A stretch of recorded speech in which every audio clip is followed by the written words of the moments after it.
کله چې قرارداد لاسلیک شو په هغه وخت کې ټولو بډایه هیوادو دا ژمنه وکړه چې موږ به 100 میلیارډ ډالر هر کال د اقلیم د بدلون کانفرنس ته آماده کوو به خو تر اوسه د پیسې نه وي آماده سوي ان تر اوسه کتیر کال کنور کلونه و چې کله کانفرنس په جوړېدی دغه پیسې تر اوسه د 100 میلیارډ شدي تفاهم هم سره کړی قرارداد هم لاسلیک کړی به هم نه وي آماده سوي نو د مالی ورځې په مذاکراتي بحثونو کې تاکید دا و چې څنګه دغه پیسې دوی آماده کې د نور کنفرانسو د لپاره چون چې دا یو مهم بخش دی نو پر دې باندې ډیر بحث و د افغانستان رول په دې برخه کې څه و کله چې مذاکراتي ټیمونه جوړېدل په مذاکراتي ټیمو کې د مختلفو هیوادونو سیاسي استازو هم برخه اخیستله او هغه استاز چې هغه د نور هیوادو څخه د نظارت کوونکي ابزرور په حیث باندې هلته حضور درلودي هلته بیا ابزرور هم په څو قسمه وله بیا په هغوی کولی سو چې په دې کنفرانس کې په د مذاکراتي ګروپونو کې برخه واخلي خپل نظر ورکړي نو ما تاکید دا و چې ما د هرې ورځې اجنډا سره سم و ټولو مذاکراتي ټیمونو ته ګروپو ته ځان رسوي او هلته مې د افغانستان په اړه په مذاکراتي ټیم کې لاس پورته کوي وخت مې ځنې اخیستی او د افغانستان په اړه مې دې ته ویل چې افغانستان یو له ډېرو ځپل سوو هیوادونو له کتار څخه راځي افغانستان یکی از کشورهای هستند که بسیار از سفت در بخش محیط زیست بخش تغییر اقلیم و افغانستان کشوری هست که آلودگی هوایشان آلودگی آب و خصوصا در قسمتی که بعضی حوادث طبیعی ما شما داشتیم زلزله شد و همچنان سیلاب‌های آمدن که زمین ما را به چه حال رساندن زراعت ما را به چه حال رساندن در این مورد در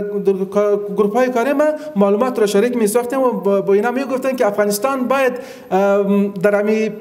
فیصله‌ای که نهایی میشه باید شامل بشه منتها هر یکی وقتی که ما در هر گروه موضوع افغانستان را یادآوری می‌کردیم هیچ کس پیدا نشد که بگوید که افغانستان نیست هر کس میگفت که افغانستان یکی از کشورهای آسیب پذیر هست منتها ما یک رفرنس براشون میدادیم ما میگفتن که خود یون از افغانستان به شما گفتن که باید افغانستان شما در نظر بگیرین وقتی که یون به شما گفتن که افغانستان باید نظر گرفته شود بس به این معنی که حالت خیلی خراب است اونجا و یک چیز که بعضی من براشون میگفتم تاکید داشتم ما براشون گفتم که در افغانستان رسانه‌های بین المللی قد اکسس نداره و که بتونه بره و به خصوصا در جاهایی که زلزله آمده رفتن دیدن منتها به جهان اینقدر منتشر نشده مثل که از پاکستان زلزله آمدن در کنیا و در بعضی کشورهای دیگر آمده بودن و اینا یک گزارش از این جور کرده بودن پلی کردن در اسکرین گفتن افغانستان یکی از کشورهای بسیار آسیب پذیر هستند منتها باید افغانستان شامل فیصله نهایی کاف کنفرانس باشه و در قسمت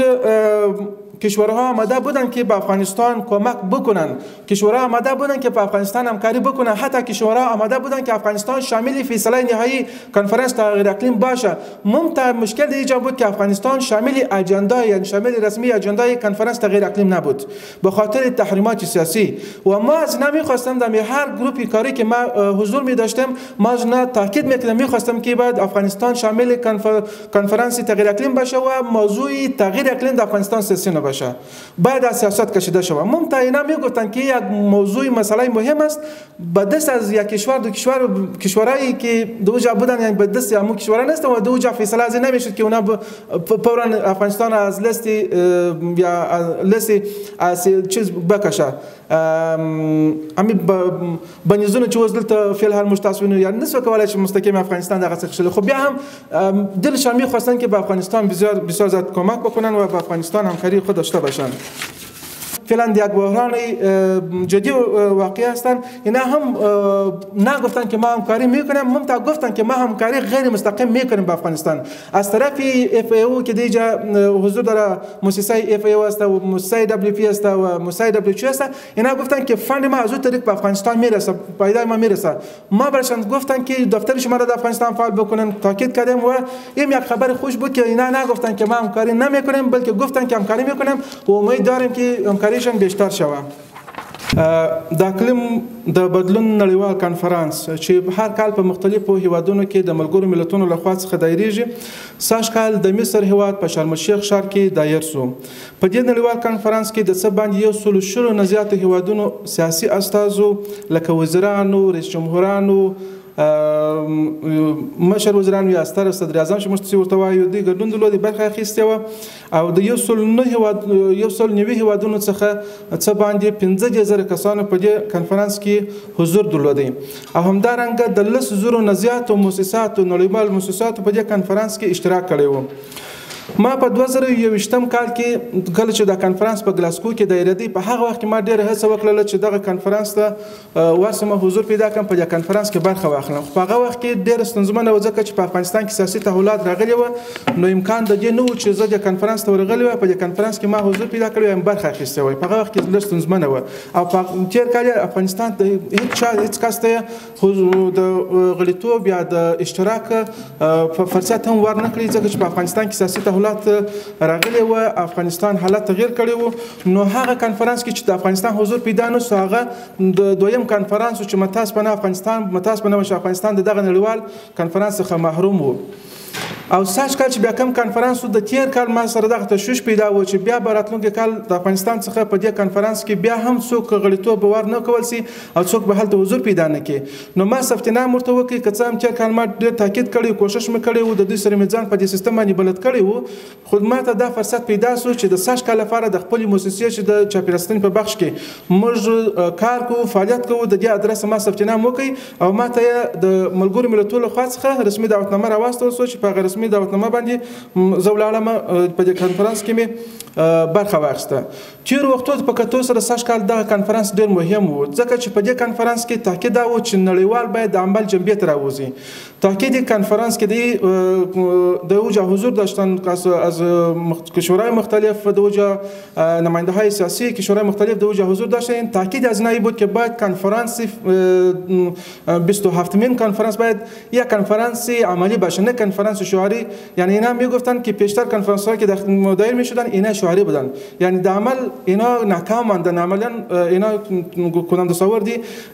زیاد نداشتن البته تصورشان بسیار کم بود. اقدام وکړي د اقلیم بدلون یو ستر بحران رامنځته کړی دی چې تیر کال نسبت نور کلو ته ډېرې پیښې رامنځته شوې د اقلیم بدلون په برخه کې. نو دوی غوښتل چې خپل د تطبیق مرحلې څونه فیصد د مخ ته تللي دي څونه فیصد تطبیق کړی دي او څونه فیصد بودیجه د مصرف کړی ده. دغه پلان ته اصلا په ملي کچه د ونډو ټاکل شوې ستراتیژي وایي. متاسفانه افغانستان په دغه برخه کې شامل و. افغانستان په 2019 کال کې دغه پلان ملګرو ملتونو ته سپارلی و او تمه دا و چې په 2020 کال کې دغه پلان عملي چارې په افغانستان کې پیل سي او 12 میلیارد اضافه پیسې په دغه پلان کې د ملګرو ملتونو او نړیوال څخه د کوم مرستو غوښتنه شوې وه چې تر 2010 کال په افغانستان کې د اقلیم د بدلون د بحران سره په مبارزې برخه کې دا پیسې مصرفیږي. خو دا چې د افغانستان سیاسي استازي هلته حضور نه درلودي نو د افغانستان څخه په دې برخه کې چا ګزارش ورنه کړي ځکه دا ګزارشونه زیاتره یا رئیس جمهور وړاندې کول یا د اقلیم د بدلون وزارتو یا د محیط زیست وزارتو وړاندې کول او یا هم سیاسي استازو چې هلته حضور درلودي دا ګزارشونه هغوی وړاندې کوله. ما هلته حضور درلودي کله چې د نور هیوادونو دغه د دوی ګزارشونه او د دوی حالات لیدل چې وویشتو هیوادو دوی څونه پرمختګ کړی و څونه د پلان تطبیق کړی و دا ډېره خواشینونکې مرحله وه زما لپاره ځکه چې زموږ د افغانستان څخه چې دا یو ډېر اسیب‌پذیره او ډېر اغېزمن شوی هیواد دی او د انتشارات او غازات په تولید کې هیڅ رول نه لري خو بیا هم په دغه مهم مرحله کې دا اغېزمن شوی هیواد د دې سترې برخې څخه پاته او دغه برخه تطبیق نه شوله. نو اوله اونۍ زیاتره په بحثو او په دغه سي راپورو او ګزارشو باندې او د اقلیم د بدلون سره چې څونه د مبارزه کړې ده په دغه باندې چې زیاتره 15 کې خبرې د نړیوالو هیوادو اساس ورکول کېدل هغوی به خبرې کولې. دا اوله مرحله و. دومه مرحله دوی د تطبیق مرحلې ته ورکړې ټوګیدر فار امپلیمنټیشن دا به هر ځای نشته کړې وه چې د راسې یو ځای د تطبیق لپاره کار وکړو. نو په دغه مرحله کې بیا مذاکراتي ټیمونه جوړ شول. دوی مختلف ګروپونه د مذاکرې ټیمونه مختلفو ګروپو باندې وویشل او د هر ګروپ لپاره د هرې ورځې لپاره ځانګړي موضوعات ورکړي وو. موضوعات ما راخیستې زه به بیا ستاسو د رسنیو سره شریکم چې کوم موضوعات وو. اولینه ورځ چې د مذاکراتي ټیم کار باندې کوي هغه د مالي میکانیزم جوړولو چې څنګه مالي میکانیزمونه جوړ شي د دنیا لپاره ترڅو د اقلیم د بدلون سره په هغه کې مبارزه وشي. د مالي میکانیزم د جوړولو په مرحله کې هلته ډېر ستر بحثونه رامنځته شول هم اختلافي بحثونه ولا هم د نظرو په ارائه کولو کې هلته اختلافات ولا په دې خاطر چې هغه هیوادونه چې اوس پرمختللي په حال کې دي په هغو کې ځینې هیوادونه داسې و چې په دې برخه کې هیڅ همکاري نه وکړي، یعنې د یو بل هیواد سره همکاري په دې برخه کې نه وسوي، خصوصا هغه هیوادونه چې بډایه هیوادونه دي هغوی د بېوزلو هیوادونو سره په دې برخه کې مرسته نه وکړي. نو پر هغوی تاکید دا و چې دوی باید مرسته وکړي او دوی باید په دې برخه کې لاس په کار سي. پژواک خبري اژانس د پیښو رښتینې هنداره